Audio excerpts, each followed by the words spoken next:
College में चाहे कोई भी विषय हो, यूपीएससी सिविल सेवा परीक्षा भारत में अधिकांश सरकारी नौकरी चाहने वालों के लिए पहली पसंद रही है।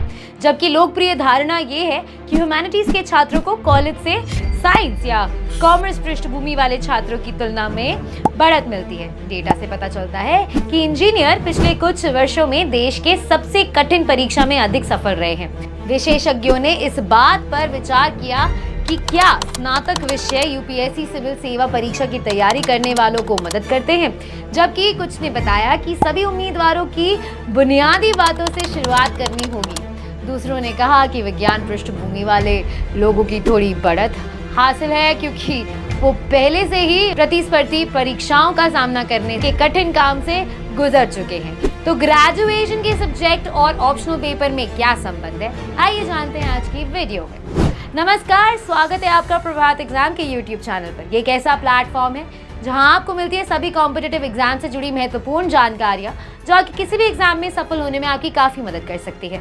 अगर आप हमारे YouTube चैनल पर पहली बार आए हैं तो हमें लाइक और सब्सक्राइब जरूर कर लें और हमारी लेटेस्ट वीडियोस और अपडेट सबसे पहले आप तक पहुंचे उसके लिए बेल आइकन को प्रेस करना भी ना भूलें। यदि आपने अभी तक यूपीएससी के लिए अपने वैकल्पिक विषय का चयन नहीं किया है तो निश्चित ही आप अभी तक एक उद्दीपूर्ण में होंगे कि आखिर कौन सा विषय सही रहेगा। आपने स्नातक तो विज्ञान के विषय से किया है, लेकिन उसको लेकर आप ज़्यादा सहज नहीं हैं, या फिर आपने इतिहास में स्नातक किया है और आप उससे सहज भी हैं लेकिन उसे वैकल्पिक विषय रखने से डर रहे हैं क्योंकि इसका सिलेबस बहुत बड़ा है और इसमें लिखना भी बहुत पड़ता है। ये सब बहुत आम कन्फ्यूजन्स हैं जिनका उपाय बहुत ही सरल है। आपको कौन सा विषय चुनना चाहिए ये समझने के लिए आपको हर विषय के एडवांटेजेस और डिसएडवांटेजेस को समझना पड़ेगा। साइंस, यदि आपने साइंस के विषय में स्नातक किया है तो आप निश्चित ही साइंस के कॉन्सेप्ट्स को अच्छी तरह से समझते होंगे। अब विज्ञान के साथ एक अच्छी बात यह है कि इनके पेपर्स में आंसर लिखना अन्य विषयों की तुलना में आसान होता है। साइंस के आंसर्स मुख्यतः न्यूमेरिकल्स, डायग्राम्स और फ्लो चार्ट्स इत्यादि से तैयार किए जाते हैं, जिन्हें बनाने की कला आप कॉलेज की परीक्षाओं से सीख चुके होते हैं। मगर साइंस के साथ कुछ डिसएडवांटेजेस भी हैं, जैसे यदि आप किसी टॉपिक के कॉन्सेप्ट को अच्छी तरह नहीं समझ सके हैं तो परीक्षा में आप उनके जवाब लिख नहीं पाएंगे, और यदि कुछ लिख भी पाएंगे तो उसके नंबर पूरी तरह नहीं मिलेंगे, यानी आपकी सारी मेहनत बर्बाद। कॉमर्स भी कमोबेश साइंस की ही तरह होता है। इसमें आपको कुछ चीज़ें रटने की भी ज़रूरत पड़ती हैं, मगर ये भी मुख्यतः आपके कॉन्सेप्ट का ही हल का खेल होता है। इसके अलावा इसमें आपको कई सारे लॉज, टेबल्स, फॉर्मूलाज इत्यादि याद रखने पड़ते हैं जो कई लोगों के लिए एक मुश्किल काम हो सकता है। ह्यूमैनिटीज ये एक ऐसी फील्ड है जिसमें अधिकांश स्टूडेंट कंफर्टेबल फील करते हैं, फिर चाहे वो ग्रेजुएशन की परीक्षा हो या फिर यूपीएससी की। तभी तो एस्पिरेंट्स द्वारा सबसे ज़्यादा ह्यूमैनिटीज़ के विषय ही ऑप्शनल में सिलेक्ट किए जाते हैं। लेकिन ह्यूमैनिटीज़ के साथ मुश्किल ये है कि इसमें अच्छे अंक लाने के लिए आपको कॉन्सेप्ट्स में बहुत थोरो होना पड़ेगा और साथ ही आंसर लिखते वक्त विषय वस्तु के इर्द गिर्द ही रहना पड़ेगा।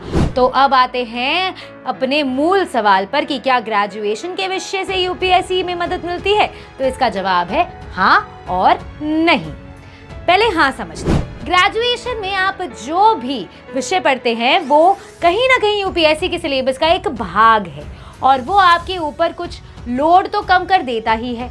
जैसे कि मान लीजिए कि आपने फिजिक्स से ग्रेजुएशन किया है तो आपको कॉलेज में फिजिक्स के साथ साथ केमिस्ट्री और मैथ्स भी पढ़ना पड़ता है, जो यूपीएससी की तैयारी करते समय आपके साइंस वाले हिस्से को काफ़ी हद तक कवर कर लेता है। हाँ, आपको बायोलॉजी अलग से पढ़नी पड़ेगी, लेकिन क्योंकि आप पहले से साइंस पढ़ते आ रहे हैं तो आपको इसमें भी ज़्यादा मुश्किल नहीं होगी।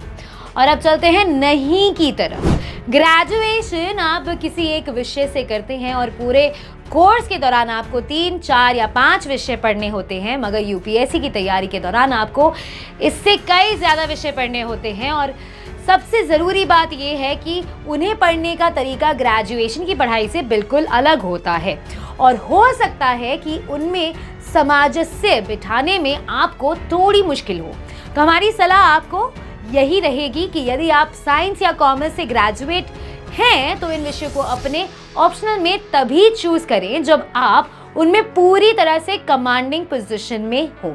अन्यथा आपको मानविकी के विषयों को ही ऑप्शनल में रखना चाहिए, क्योंकि उन विषयों की तैयारी आप विज्ञान की तुलना में ज्यादा आसानी से कर सकते हैं। तो अगर आपको हमारा ये वीडियो पसंद आए इसे अपने दोस्तों के साथ जरूर शेयर करें, और अगर आपके पास हमारे लिए कोई भी सवाल है उसे कमेंट सेक्शन में लिखकर हमें जरूर बताएं। जल्दी आपसे फिर मुलाकात होगी एक नए टॉपिक पर एक नए वीडियो के साथ। देखते रहिए प्रभात एग्जाम्स। नमस्कार।